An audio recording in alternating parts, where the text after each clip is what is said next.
이 아침에 주신 하나님 말씀 구약성경 열왕기하서 4장 32절부터의 말씀입니다. 구약성경 열왕기하서 4장 말씀입니다. 여러분 가지고 계신 성경책 구약성경 567페이지 참고하시길 바라겠습니다. 열왕기하서 4장 32절부터의 말씀입니다. 엘리사가 집에 들어가 보니 아이가 죽었는데 자기 침상에 눕혔는지라. 들어가서는 문을 닫으니 두 사람뿐이라. 엘리사가 여호와께 기도하고 아이 위에 올라 엎드려 자기 입을 그의 입에, 자기 눈을 그의 눈에, 자기 손을 그의 손에 대고 그의 몸에 엎드리니 아이의 살이 차차 따뜻하더라. 엘리사가 내려서 집안에서 한 번 이리저리 다니고 다시 아이 위에 올라 엎드리니 아이가 7번 재치기 하고 눈을 뜨는지라. 엘리사가 게하시를 불러 저 수넴 여인을 불러오라 하니 곧 부름에 여인이 들어가니 엘리사가 이르되 내 아들을 데리고 가라 하니라. 이 여인이 들어가서 엘리사의 발 앞에서 땅에 엎드려 절하고 아이를 안고 나가니라. 아멘. 이 시간 우리가 영상으로 하나님을 찬양하도록 하겠습니다.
죄 사함 받은 후 새 사람 되어서 주 앞에 서는 날 늘 찬송하겠네. 주 앞에 서는 날 늘 찬송하겠네. 주 앞에 서는 날 늘 찬송하겠네. 주 앞에 서는 날 늘 찬송하겠네.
아멘.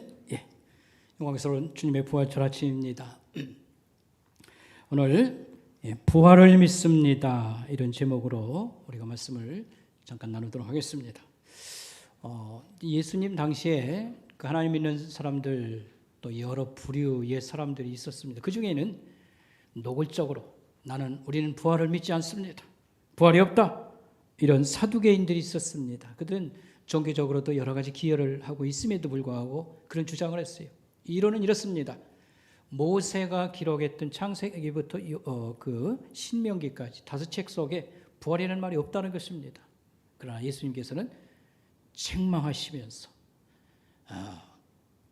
그 안에서 이렇게 말씀을 끄집어냈습니다. 나는 아브라함의 하나님, 이삭의 하나님, 야곱의 하나님이다 라는 말이 그들이 다 살아있느니라는 것을 증명하셨습니다. 그러면서 너희가 성경도 하나님의 능력도 알지 못하므로 오해하였도다. 예수님께서 꾸짖으셨습니다. 너희가 하나님 말씀 성경을 알지 못하고 하나님의 능력, 실력을 알지 못하여서 오해를 하고 있구나. 부활이라는 것이 그렇게 못 믿을 일이 아니다. 이런 말씀을 해주셨습니다. 우리가 구약 성경 속에서 부활에 대한 예언의 말씀, 예고하시는 말씀이 어떤 말씀이 있을까? 제가 두 말씀을 드리겠습니다. 다니엘서 12장 2절 말씀, 이런 말씀입니다. 땅의 티끌 가운데에서 자는 자 중에 많은 사람이 깨어나 영생을 받는 자가 너 있겠고 수치를 당하여 영원히 부끄러움을 당할 자도 있을 것이라는 말씀입니다. 쉬운 성경으로 다시 한번 읽어보면 내용은 이렇습니다. 이미 죽은 사람 가운데에서 많은 사람이 다시 살아날 것이다. 그들 가운데 어떤 사람은 다시 깨어나 영원히 살며, 너무 좋은 얘기죠. 어떤 사람은 깨어나 영원히 부끄러움과 멸시를 당할 것이라. 엄청 두려운 말씀입니다. 또 구약성경 에스겔서 37장 13절에 보면 내 백성들아 내가 너희 무덤을 열고 너희로 거기에서 나오게 한즉 너희는 내가 여호와인 줄을 알리라. 이렇게 죽은 자들을 무덤을 열고 하나님께서 살아나게 하신다는 것입니다. 그때에 하나님이 누구신지, 다시 말하면 하나님의 실력을 너희들이 인정 또 하게 될 것이다. 이런 말씀인 줄 압니다. 예수님께서 부활하신 다음에 한 40일 동안 지상에 계시면서 자기 부활을 믿지 못하는 제자들에게 여러 번, 일주일에 한 번씩 나타나십니다. 그리고 여러 가지 모양으로 이렇게 증거를 사람들이 원하니까요, 이렇게 보여주셨습니다. 손바닥 못자국도 보여주시며 만져보라고 하시고 옆구리도 더듬어 보라고도 말씀하시고요. 또 음식을 가져오라고 해서 이렇게 잡숴 보시기도 하고. 왜냐하면 이걸 영으로 생각하거나 쉽게 말하면 귀신으로 생각하는 거예요. 그러니까 그 잡은 고기를 불을 펴놓고요. 제자들 불러서 가져오라고 해서 조반을 마련해서 이렇게 식사 나눔 이런 것도 하셨습니다. 그런데 예수님이 부활을 제자들에게 믿게 하실 때 특별히 성경 말씀을 사용하셨다는 말씀, 이것은 우리에게 여러 가지 도움이 된다고 말할 수 있겠지요. 성경을 가지고 부활을 깨닫게 해주셨다는 것입니다. 누가복음 24장에 보니까 또 이르시되 내가 너희와 함께 있을 때에 너희에게 말한 바 모세의 율법과 선지자의 글과 시편의 나를 가리켜 기록된 모든 것이 이루어져야 하리라 한 말이 이것이라 하시고 이에 그들의 마음을 열어 성경을 깨닫게 하시되 그리스도가 고난을 받고 제3일에 죽은 자 가운데에서 살아날 것과 또 그의 이름으로 죄사함을 받게 하는 회개가 예루살렘에서부터 시작하여 모든 족속에 전파된 될 것이 기록되었으니 그랬습니다. 성경 말씀의 예언과 또 실제적으로 이런 것이 이렇게 저렇게 성취돼야 됩니다. 특별히 메시아 이 구세주 예수 그리스도를 가르치지요. 어떻게 죽고 부활하는지 이런 말씀들을 들어서 설명해 주셨다 이런 말씀입니다. 부활은 세 가지 면을 가지고 있다고 생각됩니다. 죽음, 부활, 영광. 여러분 부활이라는 것은 사람이 죽어야 살아나는 거 아니겠습니까? 그러니까 죽음이 먼저 있고 그 다음에 살아나는 부활이 있고 그 다음에 승천, 하늘로 올라갔습니다. 영광 가운데 들어가십니다. 제가 이 셋을 다 설명하지는 않습니다. 이런 3면을 가지고 있고요. 이제 오늘 말씀 생각하겠습니다만 구약 성경에도 죽은 자를 살려낸 사건, 죽은 자가 살아나는 사건이 있어요. 이것은 부활에 대한 그림자라고 말할 수 있고 우리가 부활을 믿도록 우리를 돕는 그런 사건이라고 말할 수 있겠습니다. 오늘 성경 본문 말씀에는 그 유명한 엘리야 선지자의 후계자죠.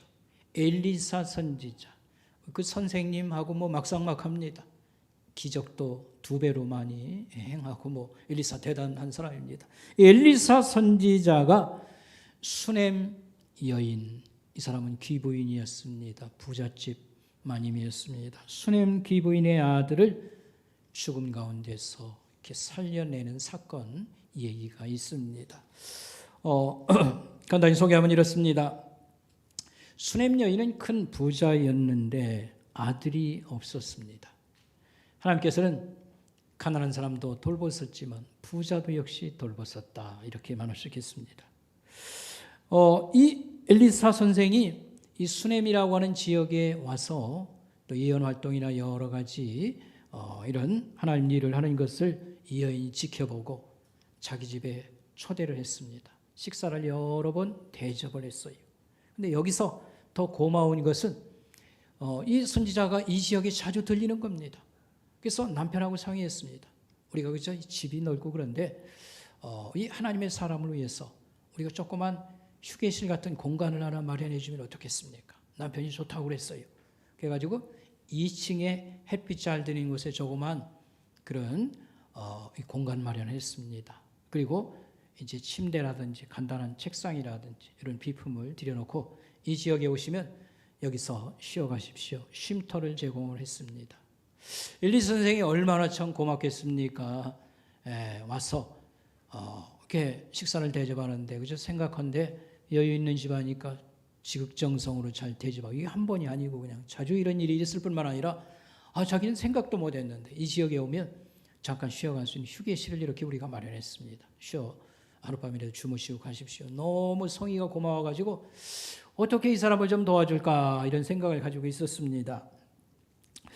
그런데 그 여인에게 이제 부탁을 하는 거지요. 부탁하는 게 아니라 이렇게 바람이 있으면 이 얘기를 해보십시오. 나는 임금님에게도 잘 청을 전달할 수 있는 사람이고 장군에게 부탁할 게 있어도 내가 잘 전달할 수 있는 사람입니다.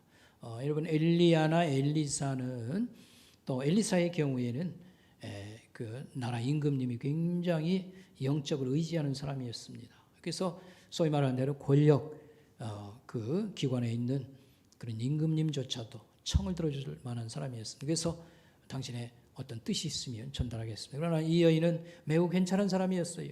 저는 그런 부탁을 원하지 않습니다.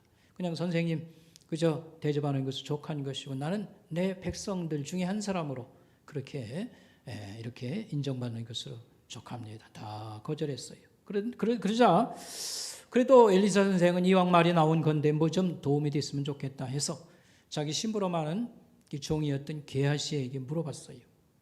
내 마음이 이렇다 그랬더니 게하시가 이런 말을 했어요. 이 집에는 자식이 없습니다. 그래서 이 자녀에 대한 소원이 있지 않나 생각한다고 그랬습니다. 그래서 이 엘리사가 하나님께 기도를 하니까 하나님께서 그런 아마 뜻을 알려주신 것 같습니다. 그래서 부인을 불러가지고 이런 얘기를 했어요.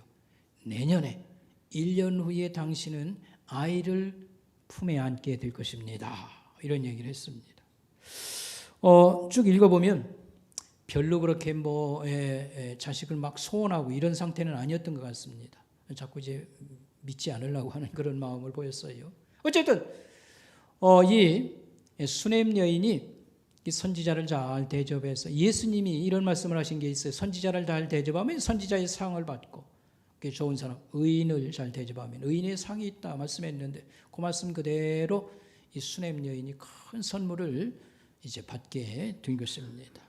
자, 그러던 중에 아이를 선물로 받고 정말 정성 바쳐 잘 이렇게 키우는 중에 아이가 좀 자랐는데 몇 살인지는 잘 모르겠습니다만 아버지를 따라서 밖에 나가서 이렇게 아버지 일하는 곳에 있다가 아이가 머리가 아프다고 하는 겁니다.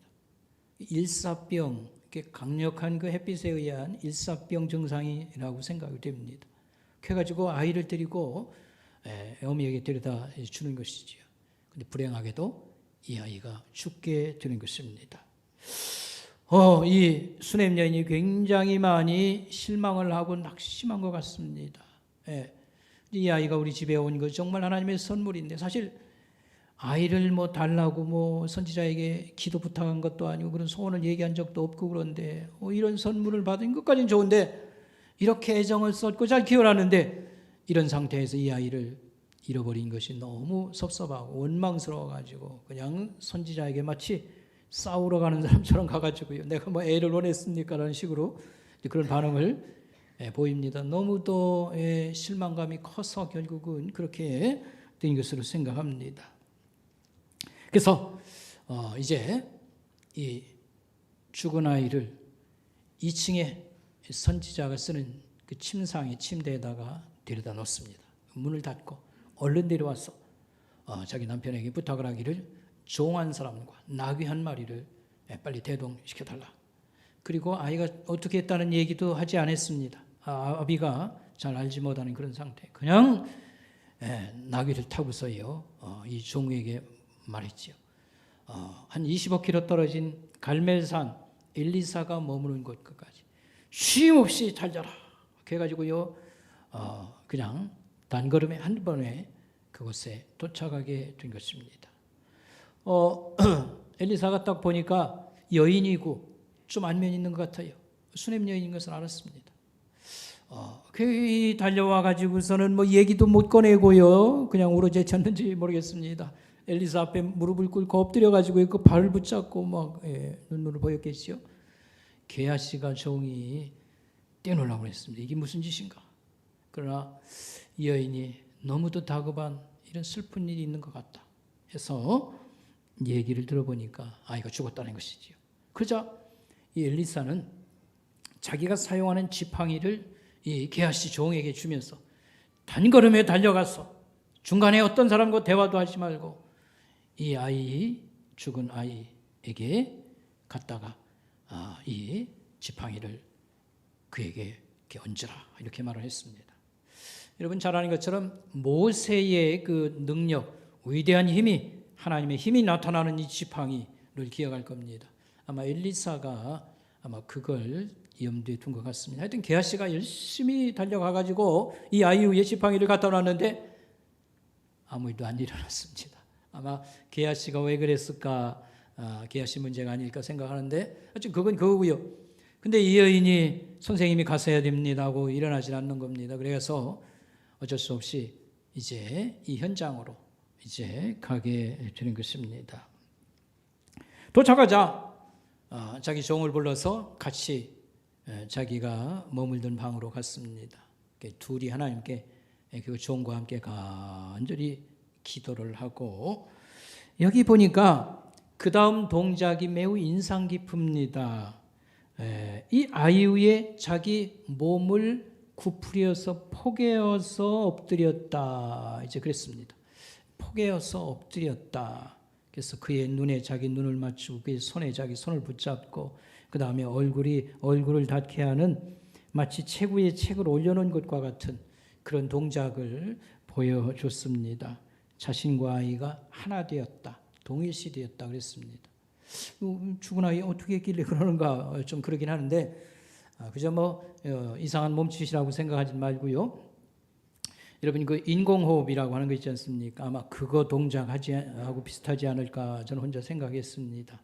그래서 물에 빠진 사람이나 갑자기 길에서 쓰러져서 호흡이 멈춘 사람, 살리는 방법은 이 가슴에다가 막 훈련을 받긴 받아야 되죠. 저도 받았습니다만 눌러서 다시 이 호흡이 재개되게 하고요.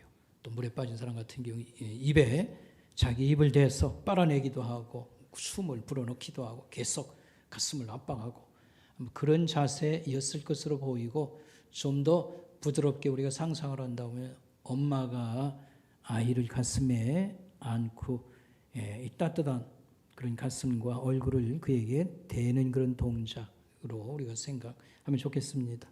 그걸 특별히 이렇게 많이 이렇게 상상하기보다는 여기서 일단 창세기 2장 7절에 보면 하나님께서 사람을 만들 때 진흙으로 만들고 입에다가 후 하고 생기를 불어넣었다. 생명의 기운이 들어가도록 하셨다. 그러니까 사람이 이렇게 산 사람이 되었다는 말씀을 연상시키고, 어쨌든 이 동작이 여러 가지 면에서 우리가 생각할 거리를 제공한다, 이렇게 볼 수 있겠습니다. 여기서 우리 크게 이제 두 번째로요, 예수님의 부활은 우리에게 어떤 의미를 오늘 가져다 주는가라고 하는 것입니다. 예수님의 부활은, 예수님이 살아나는 것은 우리가 어떤 관련이 있습니까? 어떤 의미를 우리에게 줍니까? 라고 하는 것입니다. 예수님이 세 사람을 살린 것이 성경에 기록되어 있습니다. 그 중에 하나가 죽은 과부의 아들을 살린 사건, 나인성 과부의 아들을 살린 사건이 있습니다. 장례 행렬이 지나가는데 예수님이 너무 안 됐어서 멈추게 하고 관에 손을 대고 이 청년을 이렇게 명하소서, 그가 살아나는 그런 장면을 볼 수 있습니다.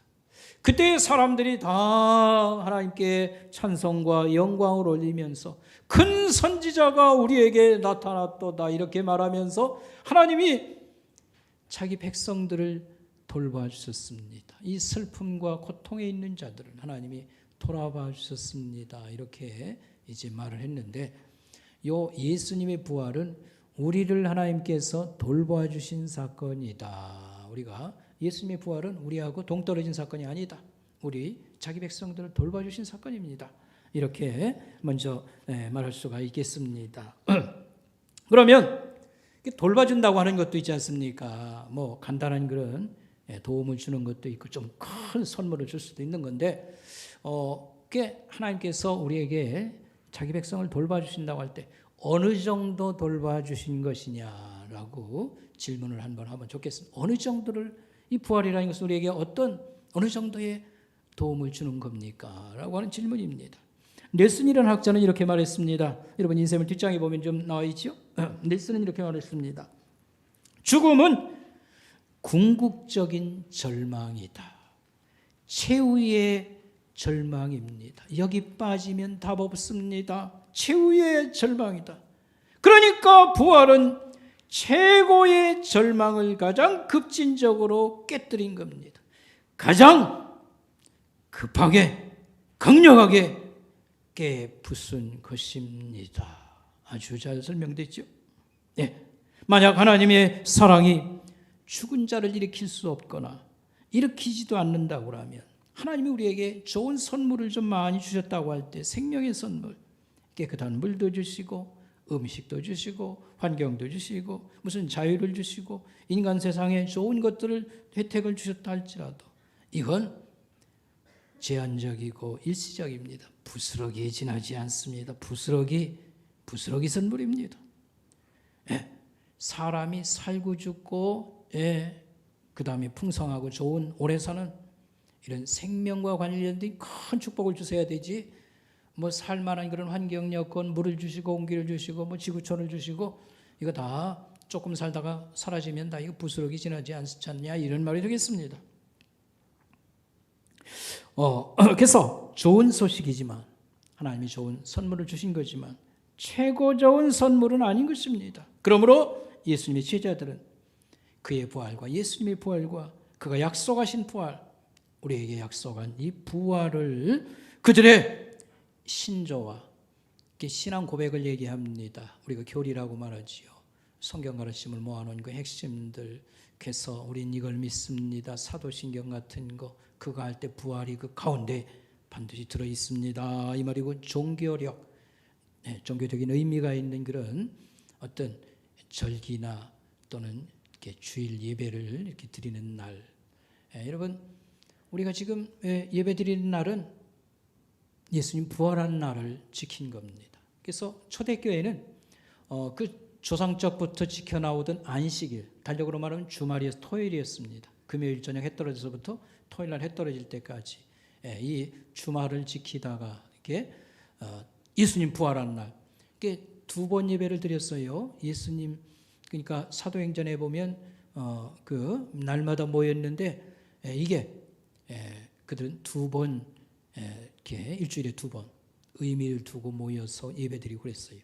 주말과 주일을 두 번 연달아 하다가 안식일 주말 것은 폐지하고 이 주일들 이게 우리 신앙의 전부다 해서 주일을 지키는 그래서 우리가 주일 신앙 이날은 주님 부활을 붙잡고 기념하고 소망하는 날입니다.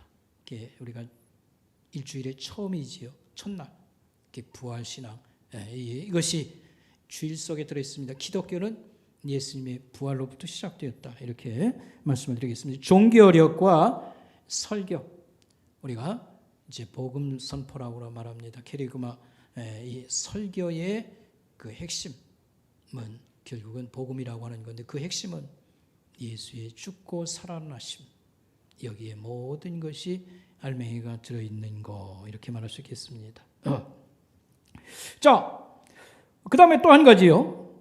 예수님의 부활은 우리에게 어떤 의미를 가져다 주냐면 장차 우리가 부활을 하게 된다고 하면 어떤 과정 거쳐서 어떤 그런 부활이 이루어질 것인지 이런 걸 제시해 줍니다. 부활 생명이 어떻게 주실 건지를 제시해 주는 것입니다. 이렇게 말할 수 있습니다.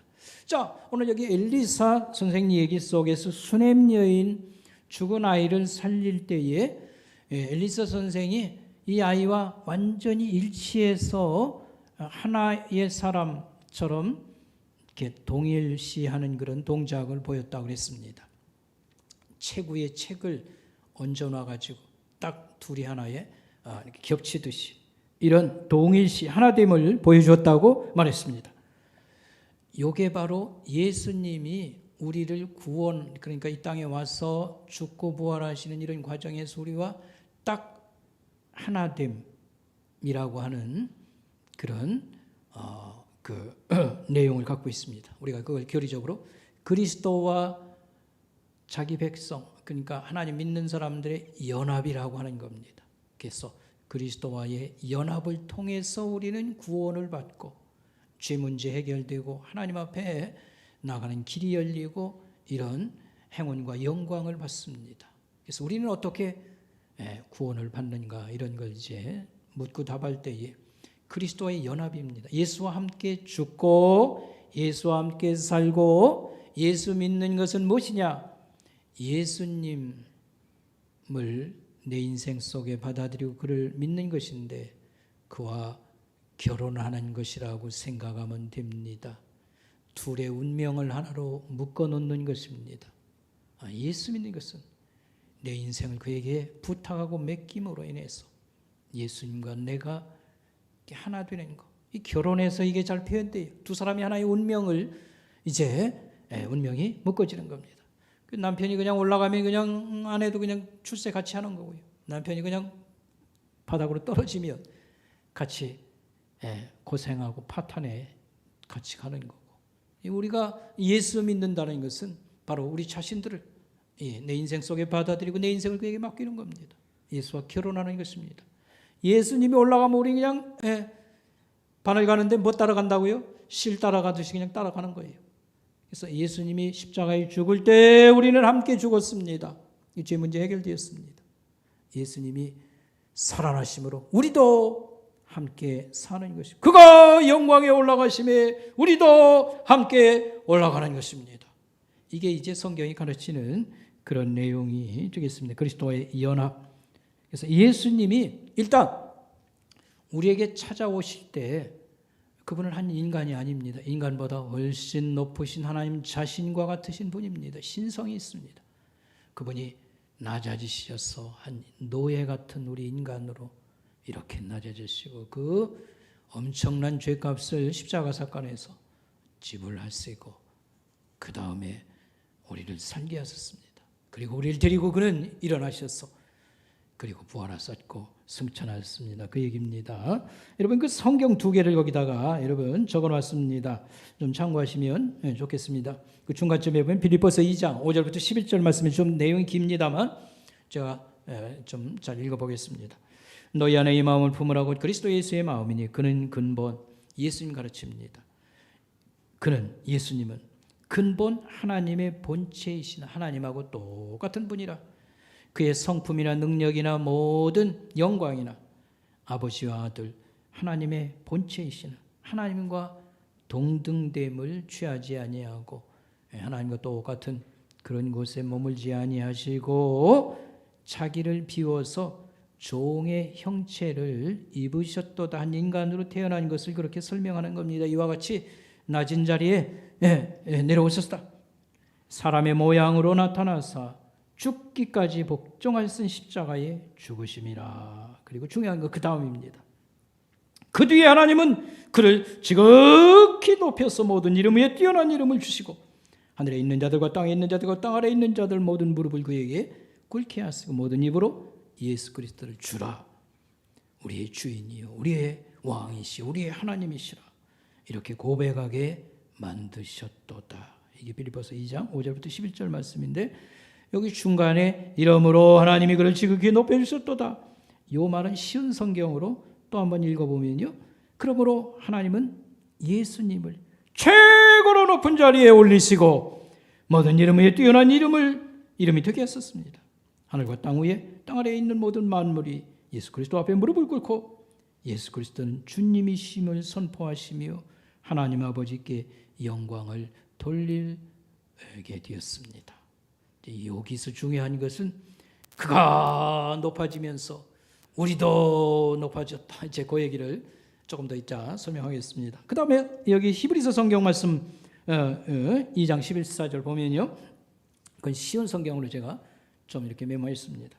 이 자녀들은 모두 살과 피를 가진 사람들이기 때문에 예수님도 그들과 같은 모습으로 사람이 겪는 것과 똑같은 것을 겪었었습니다. 예수님께서는 죽음의 권세를 가진 마귀를 멸망시키기 위하여 죽으셨고, 그러니까 예수님의 십자가 죽음은 마귀를 멸망시키는 일을 하셨도다. 마귀의 일을 멸망시켰다. 또 마귀의 운명을 멸망시킨 것이지요.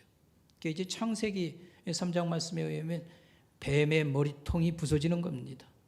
이 여인의 후손에 의해서 마귀를 멸망시키시고 죽음에서 우리를 자유케 하셨다. 죽음을 치우셨도다. 죽음을 없이 하시는 그런 일을 이루신 겁니다. 그래서 우리는 예수 그리스도의 부활 때문에 그에게 줄로 묶어졌으니까요. 우리도 부활하며 우리의 생명은 하나님 안에서 예수 그리스도와 함께 새로운 삶을 사는 자가 된 것입니다. 그랬습니다. 자, 이제는 저를 쳐다보시기 바랍니다. 이제 거기 메모지 아무리 볼 것도 없죠. 이제 끝났으니까. 이제부터는 우리가 좀 적용해서 우리가 이 부활신앙 가지고 어떻게 살 것이냐, 이걸 조금 얘기하면 좋겠습니다. 우리가 예수님의 부활을 잘 연구하고 배울 필요가 있습니다. 뭐 성경 부활이라 봐요. 고린도전서 15장에 좀 자세한 설명이 나오고 띄엄띄엄 있는데, 그러나 구약 성경에 이렇게 부활에 대한 예언 말씀, 우리가 너무 모르는 것들이 많습니다. 아브라함의 하나님, 이삭의 하나님, 야곱의 하나님이다. 나는 아브라함의 하나님, 이삭의 하나님, 야곱의 하나님이다. 는 말씀 가지고 예수님은 이건 부활을 증거하는 것이다. 그들 다 살아있느니라. 현재로, 문법상 현재로 하나님 말씀할 때 다 살아있다고 하는 것이다. 우리가 그런 거 부활하고 무슨 관련이나 있다고 생각했어요. 근데 예수님은 딱 설명을 하잖아요. 그래가지고 이제 성경 말씀 속에 이제 이런 가르침이 많습니다. 우리가 이런 것도 배우고, 또 이 구약 시대하고 이제 신약 시대 사이에 말라기 선지자 이후에 400년 그런 기간이 있는데, 그때에는 예언자가 없었지요. 그 당시에도 이 이스라엘에는 여러 신앙 문서들, 성경은 아닙니다만 그런 걸 통해서 그 예수님 이전 사람들은 부활 신앙이 얼마나 있었는가, 그런 것도 우리가 여러 가지를 이제 배울 것들이 또 있는 것이고, 그 다음에 아까도 얘기했습니다만 예수님 당시에도 종교적인 일을 하는 사두개인들은 상당히 중요한 종교적인 일을 하면서도 아주 노골적으로 나는 부활을 우리는 안 믿습니다. 모세오경에 부활이라는 말 없잖아요. 그랬는데 예수님한테 얼마나 얻어 터졌습니까? 성경도 모르고 하나님의 실력도 모르는, 그래서 무식한 소리하고 앉았네. 우리가 하나님을 알고 그 다음에 성경을 알며 부활은 당연한 것이지. 우리가 그래서 이 부활을 공부하고 묵상하는 거, 우리 삶의 여러 가지로 반영해서 우리가 이렇게 삶에 연결시켜서 생각해 봐야 될 게 있고요. 하나님의 능력, 하나님의 실력을 여러 각도에서, 우리 현대 생물학도 좋고 그 다음에 지구과학도 좋고, 우리가 여러 가지 이렇게 이 세상에 대한, 이게 지절로 어디서 생긴 게 아니고 그런 거 아니겠습니까? 그래서 하나님의 능력을 공부하고 묵상하는 것이 필요하다, 이렇게 말씀을 드리겠습니다. 여러분, 죽음에서 사람이 살아났다, 이건 정말 없는 일이 일어난 것입니다. 그렇죠? 있을 수 없는 일이 생겼어요. 오늘 이 수냄 여인 아이 죽었다가 살린 것도 이 세상에 있을 수 없는 일이란 거 아니겠습니까? 그런데 여기서 잘 한번 생각할 게 있습니다. 죽은 자가 살아났다, 기가 막힌 노릇입니다. 그런데 1년 살고 죽었다, 10년 살고 죽었다. 그냥 돌아가시려고 할 때 우리가 어머니 정말 불효가 많습니다. 1년만 더 사시면 너무 좋겠습니다. 눈 좀 떠봐주세요. 하나님 좀 도와주세요. 우리 어머니 1년만 좀 더 살게 해주세요. 그래서 참 숨이 넘어가려고 하는데 돌아오셔가지고요, 1년 동안 잘 살았어요. 근데 또 1년 후에 돌아가시게 됐어요. 똑같은 절차를 또 밟아야 되지 않습니까? 그럼 1년 전에 그냥 돌아가시면 깨끗해질 것을 그냥 또 1년 사느라고 그냥 힘들고 그냥 또 장례 또 한번 치르고. 여러분, 예수님의 부활은 죽고 살아나고 또 죽고 그 얘기 아닙니다. 이것은 죽음의 문제가 해결이 안 된 겁니다. 죽고 살아나는 것이 기가 막히다 할지라도, 그래서 30년을 살고 50년을 산다 할지라도 또 죽으면 죽음의 문제는 해결된 게 아닙니다. 예수님의 죽음은 그런 것이 아닙니다. 부활하여 그는 하늘로 올라가셨습니다. 승천하셨습니다. 하나님 앞에 영광 속에 들어간 것입니다. 우리 역시 살다가 죽었다가 살아난다고 하면 이거 기가 막힌 건데, 그래가지고 한 50년 더 산다? 그러나 또 죽으면 참 별거 아무것도 아닌 것이지요. 예수를 믿을 때 우리는 예수님과 연합하여 예수님이 거기다 끈앞으로 매단 물건과 같아. 여러분, 예수님과 우리가 아까 그랬잖아요. 예수 믿는 것은 진실한 신앙은 내 인생을 맡기고 그가 책임지는 것이다. 그가 올라갈 때 우리도 함께 올라간다. 승천하는 것이라. 아멘. 여러분, 그 이왕에 우리 부활 승천 하나님의 영광 내세 천국 뭐 같은 얘기 되겠습니다만 거기가 얼마나 좋은지는 뭐 얘기하지 않고요. 하나님의 실력과 하나님의 약속이 실현되는 기가 막힌 그런 것인데 믿음으로 그냥 인정을 하고 받아들인다고 하지만 이게 사실 뭐 실감도 안 나고 믿어지지도 않는 거고 그럴 수가 얼마든지 있습니다. 그러나 우리는 하나님의 약속의 진실성, 과거부터 어떻게 하나님의 약속은 이루어졌는가 이런 것을 알아야 되고 하나님의 실력은 그 능력은 지금도 우리 앞에 위대하게 전개되고 진행형이다라고 하는 것을 알면서 우리의 이런 약속의 영광을 믿고 우리가 살아가야 될 것입니다. 여러분 영상으로 나무 하나를 이렇게 보겠습니다. 이름이 바오바브 나무라고 하는 나무인데 나무를 거꾸로 심어놓은 것 같아요. 뿌리기가 저렇게 생긴 나무입니다. 상당히 커요. 주로 이제 아프리카 남부 지역에 있습니다. 대표적인 것이 아프리카 동부의 남쪽에 아프리카 대륙에서는 제일 끝에 나라가 남아공이라고 하는 나라지요. 그 나라 옆에 마다가스카르라고 하는 큰 섬이 있습니다. 거기에 바오나무가 많고요. 그 다음에 남아공 바로 위에가 그 남미비아라고 하고요. 그 옆에 이제 콩고라든지 뭐 이런 나라들의 이런 나무들이 있습니다. 저 나무는 높이가 한 20m 정도 된다고 합니다. 그러면 사로 나누면요 한 아파트 5층 높이까지 자랍니다. 이 몸통은요 가로가 한 10m 정도 굉장히 큰 나무입니다. 저렇게 생겼어요. 나무가 거꾸로 심어놓은 것 같지요. 또 뭐 다 봤어요? 저렇게 이제 생겼고 그렇습니다. 이 나무는 얼마를 사느냐 하면 100년씩 50번을 산다. 그럼 몇 년 사는 거예요? 100년씩 50번이면? 100년씩 50번? 5,000년을 사는 거예요. 저 나무는 5,000년. 근데 여러분 잘 알 것은요, 나무는 이 생태 조건만 맞으면 죽지 않는 겁니다. 노아 홍수 후에 생태계가 지금 바뀌어가지고 뭐 이렇게 됐습니다만 대표적으로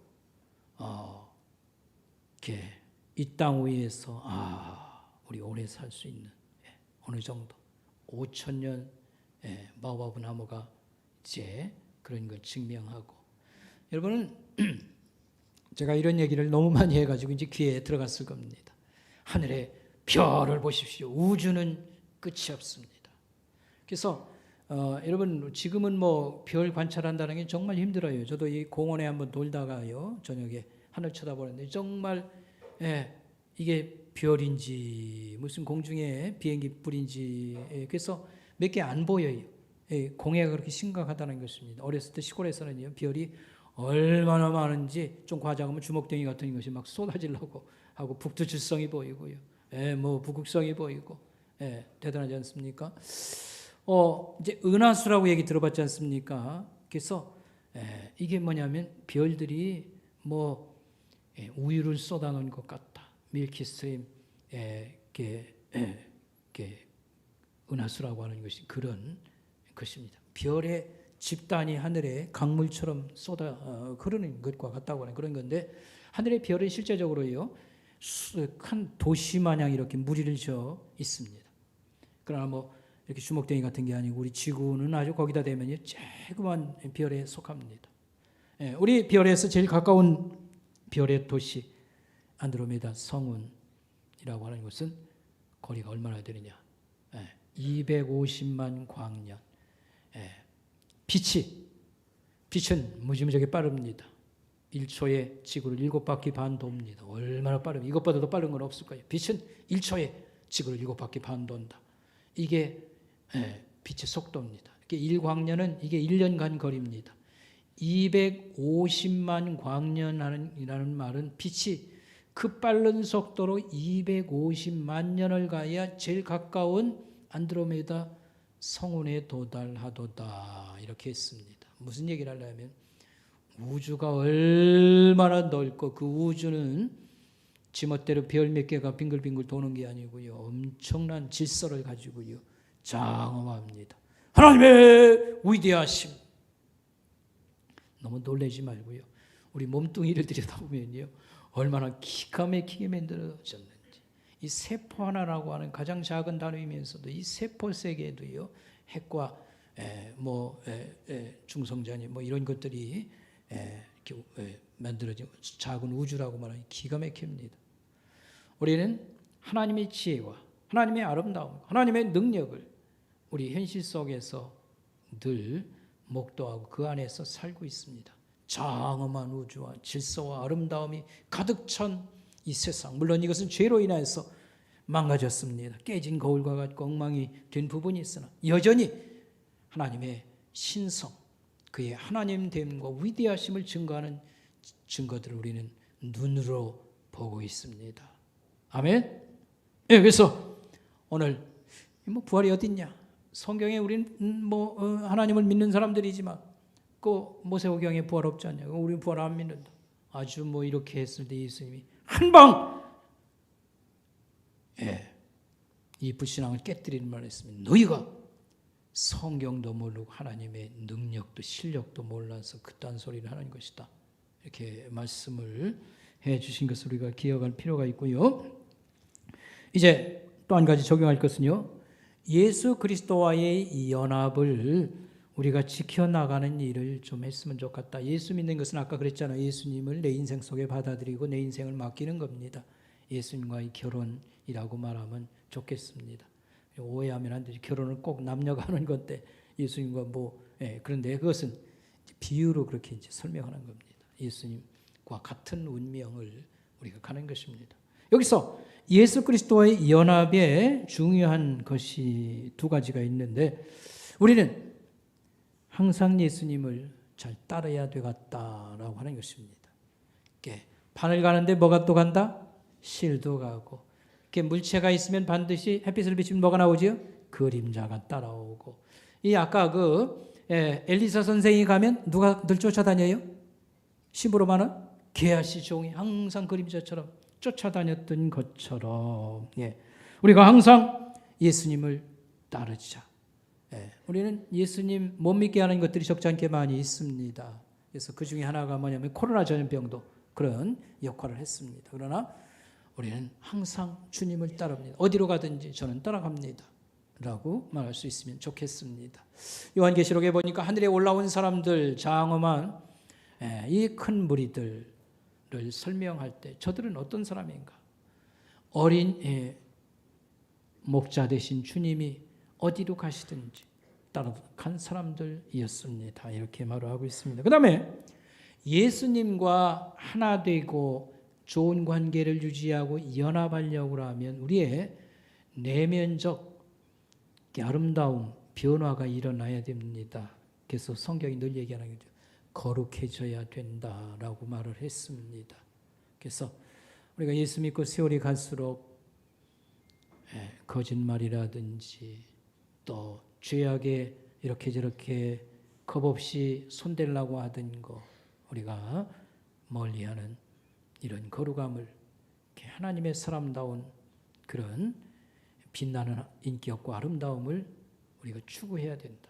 또 특별히 하나님은 사랑이시라고 말을 했는데 우리가 사람들에 대한 그런 친절과 관용과 잘 돌보는 거 우리 하나님의 사랑을 계속 받는 사람으로 이것이 필요합니다. 우리가 지난 금요일 날 이 성금요일에 우리가 간증을 듣고 기도를 했는데 그때에 의사 선생님 한 분이 나와서 간증을 했습니다. 자기는 하나님께서 어렵게 살았지만 의사가 되게 하고 많은 사람을 돕는 그런 사명을 주셔서 특별히 병원 경영을 하는 그래서 봉사를 또 이렇게 적잖게 했습니다. 그런데 자기가 어려움 당한 얘기를 했습니다. 아마 병원을 새로 확장하고 지었던 것 같습니다. 근데 건축업자가 사기를 친 거죠. 90억 공사가 부도를 맞고 파산될 위기에 처했는데 가만히 생각해 보니까 이제 병원에서 자기는 손 떼야 되는 거고, 이제 의사도 일을 못하지 아니할까 뭐 걱정이 됐던 것 같아요. 그러면 우리 아이들은 지금 어떻게 되는가? 늙으신 그 이제 장모님 모시고 살았는데 이분들 어떻게 되는 건가? 그러니까 앞이 캄캄해서 정말 앞으로 가지도 못하고 뒤로 나가지도 못하는 이런 진퇴양난의 괴로움 속에서 앞이 캄캄한 그런 시간을 보낼 때 자기 아내가 자기에게 굉장히 도움을 주었다 이런 말을 했습니다. 그때 아내가 어떻게 도움을 주었냐면 당신이 잘못했으면 책임지면 될 거 아닙니까? 감옥 갈 일을 했으면 감옥 가는 것이고, 두 번째, 당신은 하나님 믿는 사람 아닙니까? 하나님이 미래를 준비했지 않습니까? 죽어도 걱정할 게 우리는 사실 없는 사람들입니다. 그러면서 요점은 하나님께 이런 문제를 맡기고 그의 인도하심을 구하십시오. 그렇게 했습니다. 그래서 앞이 캄캄해서 출근을 하지만 뭐 음악을 틀어놓고 뭐 맨날 좋아하니까 그러지만 자기 머릿속에 그게 무슨 도움이 되겠습니까? 이 파산을 만나게 되었는데 이제 우리 아이들은 어떻게 되고 늙으신 부모님들 그 다음에 나를 괜찮은 사람이라고 신뢰했는데 옥살이나 한다든지 할 때 앞이 캄캄한 거 아니겠습니까? 근데 주님께 이것을 고백을 하고 하는 중에 아마 길이 열렸던 것 같습니다. 이제 그 다음번 또 병원이 또 잘 돼서 뭐 200억짜리 뭐 건축공사 얘기가 나오고 하는 거 보니까 잘 풀어진 것 같습니다. 그래서 우리 주님이 우리의 목자이십니다. 우리를 인도하십니다. 우린 과정이라든지 뭐 이런 걸 잘 모르나 그에게 맡기면 결국은 좋은 그런 결론에 이르게 해주십니다. 이런 것이었습니다. 그래서 우리 부활신앙은 적용하고 우리가 그 힘을 받아서 능력을 받아서 고난을 이겨낸다든지 어려운 문제를 해결받는 이런 길을 가야 될 것입니다. 부활신앙은 가슴에 폭발하는 기쁨 없이 우리가 이것을 믿는다고 말하기 어려운 그런 내용을 갖고 있습니다. 그래서 결론이 이것입니다. 항상 기뻐하라. 하나님 믿는 사람에게만 이게 통하는 겁니다. 항상 기뻐하라. 뭐 기쁜 일이 1년에 몇 번이나 있다고 뭐 항상 기뻐합니까? 하나님이 너희를 인도하신 주인이시여 목자이시다. 하나님이 답을 모를지라도 주님이 인도하시도다. 항상 기뻐하고 범사에 뭐하라? 감사로. 범사라는 말은 뭐 모든 일을 다 포함합니다. 좋은 일, 나쁜 일, 어려운 일, 뭐 병들 때. 그래서 비록 죽을 병을 가지고 있을지라도, 그 다음에 암병 가운데 있을지라도 감사하라. 갈 곳도 정해지고 하나님이 끝까지 인도하고 모든 것이 유익하게 만드시니까 항상 소망을 품으라. 이렇게 말할 수 있겠습니다. 기도하겠습니다. 하나님 아버지 은혜 감사합니다. 우리 주 예수 그리스도의 영광스러운 부활절을 저희들이 맞게 해 주시고 무엇보다도 우리가 이런 부활의 은총을 입게 해 주시고 또 주님을 이렇게 사랑하는 그런 신앙의 길을 갈 수 있게 해 주심을 감사합니다. 하나님, 이 좋은 계절에 생명이 다 살아나서 아름다운 그런 자태와 영광을 하나님의 위대하심을 보여드림같이 우리가 어려운 현실 속에지만 주의 사랑을 이렇게 입어서 하나님 생명이 넘치고 소망이 가득 찬 부활신앙을 이렇게 나타내며 사는 우리 성도들로 다 삼아주시기 원합니다. 감사를 드리옵고 예수님의 이름으로 간절히 기도드리옵나이다. 아멘.